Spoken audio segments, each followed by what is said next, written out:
ஆண்டவரும் கர்த்தரும் மீட்பெருமாய் இருக்கிற இயேசுவின் பரிசுத்த நாமத்தில் டிசம்பர் மாதம் 1ஆம் தேதி தேவனுடைய வாக்குத்தத்த வார்த்தையோடு உங்களை சந்திப்பதில் மிகுந்த சந்தோஷம்.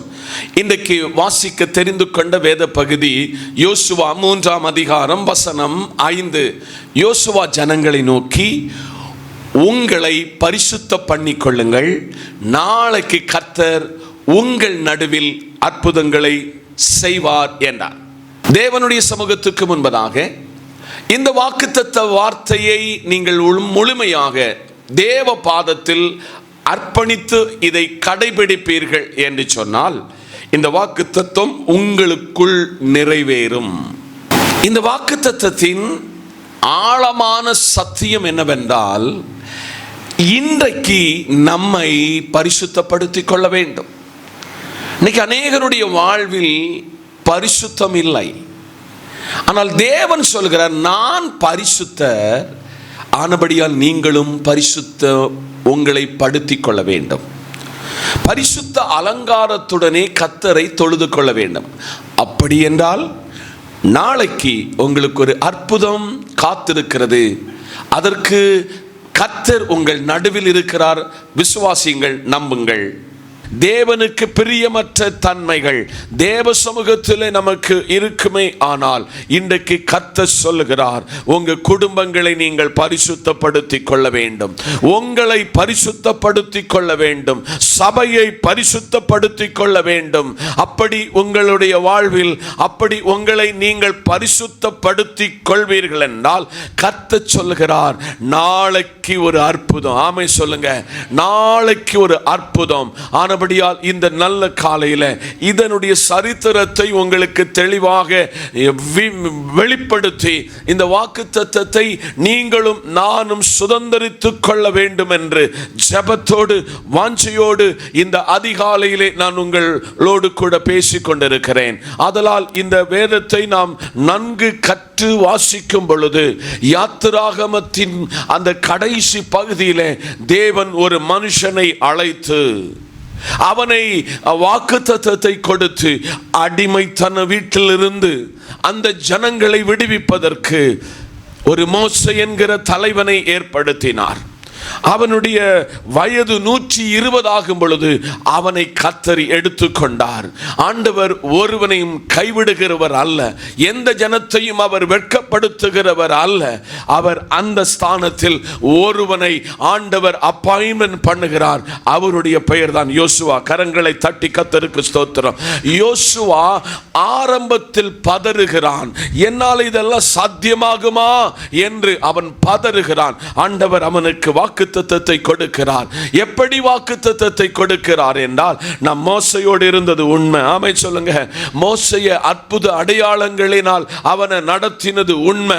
ஆனால் நான் இன்றைக்கு வாங்கிட்ட சொல்கிறேன், நான் எப்படி மோசையோடு இருந்தேனோ யோசுவாவே, நான் உங்கூட இருப்பேன், உன்னை விட்டு விலக மாட்டேன், உன்னை கைவிட மாட்டேன். 2025ஆம் ஆண்டு 11 மாதம் அளவும் என்னோடு கூட, என்னுடைய குடும்பத்தோடு, உங்களுடைய குடும்பத்தோடு, உங்களோடு இருந்த ஆண்டவர் இந்த மாதத்தில் சொல்லுகிறார், நான் இந்த மாதம் முழுவதுமாக உங்களோடு கூட இருந்து நீங்கள் விரும்பாதவைகளை, நீங்கள் இதுவரை எதிர்பார்த்திராதவைகளை நான் உங்களுக்கு செய்ய போகிறேன். அல்லேலூயா. ஆதலால் யோசுவாவின் புத்தகத்தின் 3ஆம் அதிகாரத்தினுடைய 1ஆம் வசனத்தை வாசிக்க கேட்போமே. அதிகாலமே யோசுவா எழுந்திருந்த பின்பு அவனும் இஸ்ரவேல் புத்திரர் அனைவரும் சித்தீமிலிருந்து பிரயாணம் பண்ணி யோர்தான் மட்டும் வந்து அதை கடந்து போகும் முன்னே அங்கே ராத்தங்கினார்கள். The word of God ஒரு பெரிய காரியத்தை அந்த இடத்துல அதிகாலையிலே. அல்லேலூயா. வேதத்தை நீங்க வாசிக்க சொல்ல அதிகாலையில் ஒருவள் ஆண்டவருடைய சமூகத்துக்கு முன்பதாக புறப்படுகிறாள். அந்த அதிகாலை என்கிறது அவளுக்கு ஒரு ஸ்ட்ரகிள் நிறைந்த அதிகாலை. யார் அந்த கல்லை புரட்டுவார்கள்? நாங்கள் விரும்பின அந்த சுகந்த வாசனையை எப்படி வைப்பது என்று அதிகாலையில் அவள் புறப்பட்ட பொழுது அவளுக்கு ஒரு பெரிய ஒரு நற்செய்தி இருந்தது. கல் புரட்டப்பட்டது. கரங்களை தட்டி இந்த ஆண்டிலே கர்த்தர் சொல்லுகிறார், இந்த ஆண்டில் சிலதை தட்டி சிலதை எதிர்பார்த்து ஒருவேளை தோல்வியோடு இந்த காலையில் வந்திருப்பீங்கன்னா, யோசுவா கோத்திர பிதாக்களை 12 பேரை ஆண்டவர் சமூகத்தில் செலக்ட் பண்ணுகிறார். ஒவ்வொருவராய் செலக்ட் பண்ணுகிறார். அதிகாலையிலே அவர்களை எழுந்திருந்த பின்பு அவனும் இஸ்ரவேல் புத்திரர் அனைவரும் சித்தீமில் இருந்து பிரயாணம் பண்ணி யோர்தான் மட்டும் வந்து அதை கடந்து போகும் முன்னே அங்கே ராத்தங்கினார்கள். அடுத்த வசனம் என்ன சொல்லுதுன்னா, 3 நாள் சென்ற பின்பு அதிபதிகள் பாளையம் எங்கும் போனார்கள். அடுத்த வசனம் ரொம்ப பிரதானமான வசனம். ஜனங்களை நோக்கி, நீங்கள் உங்கள் தேவனாகிய உடன்படிக்கை பெட்டியை அதை சுமக்கிற லேவியராகிய ஆசாரியர்களை கண்டவுடனே நீங்களும் அதற்கு பின் செல்லுங்கள். நல்லா புரிஞ்சுக்காங்க. ஒரு சபை ஒரு போதகருக்கு பின்னால போச்சுன்னு சொன்னா, அல்லது கர்த்தருடைய ஊழியக்காரனால் கர்த்தரால் அபிஷேகம் பண்ணப்பட்டவனோடு புறப்பட்டால் அங்க வெற்றி நிச்சயம். கரங்களை தட்டி. தேவன் ஊழியக்காரனுக்கு தெரியாமல் எந்த காரியத்தை செய்வதில்லை. நான் எங்க இருக்கிறேனோ அங்க என் ஊழியக்காரன் இருக்கிறான். இந்த காலையில தேவன் அந்த 4ஆம் வசனத்துல அந்த 3ஆம் வசனத்துல சொல்கிறாரு, இந்த உடன்படிக்கை பெட்டி. ஆமென் சொல்லுங்க. இந்த இதனுடைய கன்க்ளூஷன்ல உங்களுக்கு சொல்லுகிறேன், அந்த உடன்படிக்கை பெட்டி தேவனுடைய சமூகத்துல யோசுவா என்கிற தேவ பக்தன் தேவனுடைய சமூகத்துல ஆலோசனை பெற்று இந்த ஜனங்களை ஆயத்தப்படுத்தி இந்த ஜனங்களை உருவாக்கி இந்த ஜனங்களுக்கு முன்பதாக போனாலும் அவன் ஒரு ஆசாரியனை முன்னிறுத்துகிறான். ஆமென் சொல்லுங்க. ஒரு லேவியனை முன்னிறுத்துகிறான். எதற்கு அவன் முன்னிறுத்துகிறான் என்றால், இவர்கள் தேவனால் அபிஷேகம் பண்ணப்பட்டவர்கள். இந்த காலையிலே உங்க குடும்பத்தில் ஏன் உங்களை எல்லா காரியத்திற்கு முன்னிறுத்துகிறார் என்றால், சபையிலே உங்களை கர்த்தர் ஏன் உங்களை முன்னிறுத்துகிறார் என்றால், நீங்கள் அபிஷேகம் பெற்றவர்கள். கரங்களை தட்டி. அபிஷேகம் பண்ணப்பட்டவனுக்கும் அபிஷேகம் பெறப்படாதவனுக்கும் வித்தியாசம் உண்டு என்று இந்த வேதம் சொல்லுகிறது. ஆமென் சொல்லுங்க. 4ஆம் வசனத்துக்குள்ள வர சொல்ல, உங்களுக்கு வாசிக்கலாமே, உங்களுக்கு அதற்கு இடையிலே தூரமும். அல்லேலூயா. நல்லா புரிஞ்சுக்காங்க. இந்த ஊர்ல சமுதாயத்தில் நீங்கள் ஆசீர்வதிக்கப்பட வேண்டும் என்றால் தேவனை அறியாதவனுக்கும் நமக்கும் என்ன இருக்கணும்? டிஸ்டன்ஸ் இருக்கணும். பைபிள் சொல்லுது, விசுவாசி அவிவிசுவாசியோடு என்ன செய்யக்கூடாது? கலக்க கூடாது என்று வேதம் சொல்லுகிறது. இந்த காலையிலே நாம் இந்த உலகத்தினுடைய எல்லா விதமான கட்டுகளுக்கும் எல்லாவித பாரம்பரிய கட்டுகளுக்கும் நாம் எல்லாவற்றையும் தூக்கி எறிந்து விசுவாசத்தை தொடங்குகிறவரும் விசுவாசத்தை முடிக்கிறவரும் ஆகிய சர்வ வல்லமை உள்ளவரை என்றைக்கு தேடி வந்தோமோ அன்றைக்கு இந்த பாரம்பரிய கட்டுகளை தூக்கி எறிந்தோம். இனி இந்த பாரம்பரிய கட்டுகள் நமக்கு முன்பதாக வரக்கூடாது என்று கர்த்தர் அன்றைக்கே ஒரு யோசுவாவுக்கு கட்டளையிட்டார். எத்தனை முழம்? 2000 முழ தூரம் இருக்க வேண்டும். நீங்கள் நடக்க வேண்டிய வழியை அறியும்படிக்கு அதற்கு சமீபமாய் வராதிருப்பீர்களாக. இதற்கு முன்னே நீங்கள் ஒருபோதும் இந்த வழியை நடந்து போகவில்லை என்று சொல்லி கட்டளையிட்டார். ஆமென் சொல்லுங்க. நான் அந்த கன்க்ளூஷன் ஒரு பெரிய மிரக்கல அற்புதத்தை இந்த காலையில் உங்களுக்கு சொல்ல போறேன். அந்த அற்புதம் இந்த மாதத்தில் உங்க குடும்பத்தில், உங்க தொழிலில், உங்க பிள்ளைகளில் ஆண்டவர் செய்ய போகிற விசுவாசிக்கிறவர்களுக்கு வலது கரத்தை உயர்த்தி ஸ்தோத்திரம் பண்ணுங்க.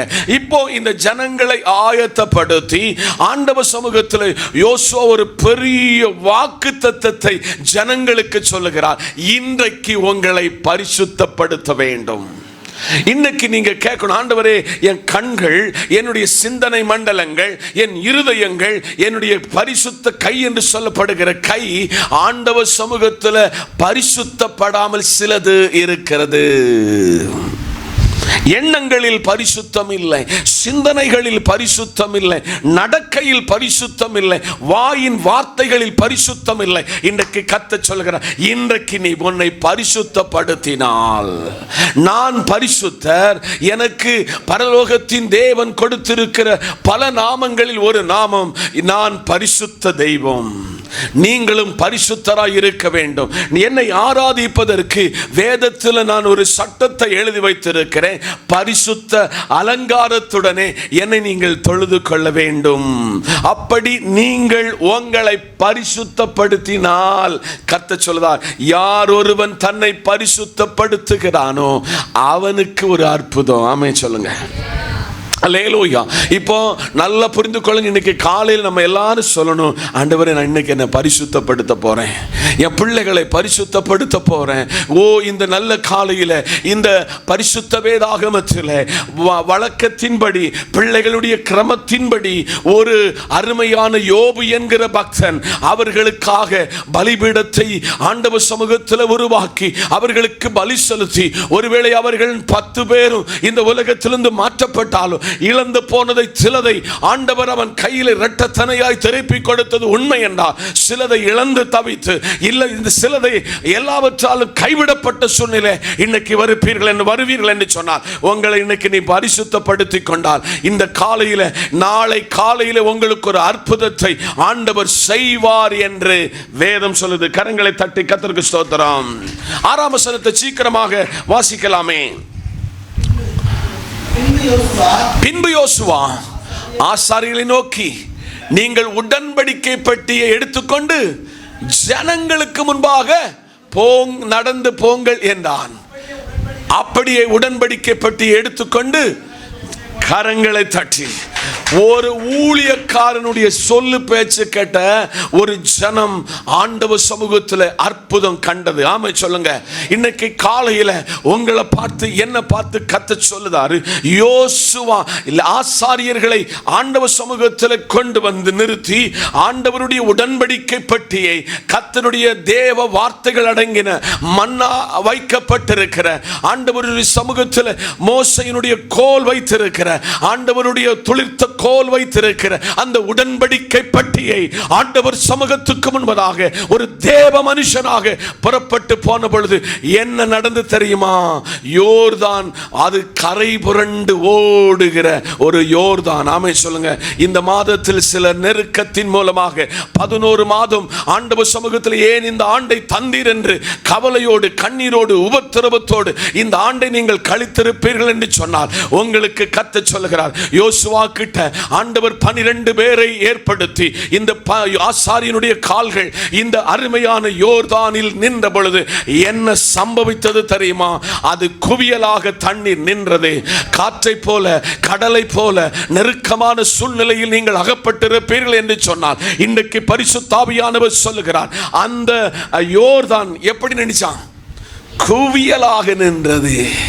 நீங்க மணல குவியலாக்கி இருக்கலாம், எம்சாண்ட குவியலாக்கலாம், சிப்ஸ குவியலாக்கலாம், தண்ணீரை ஒருவனாலும் குவியலாக்க முடியாது. நான் ஆராதிக்கிற தேவன் அற்புதம் செய்கிற ஒரு ஆண்டவர்.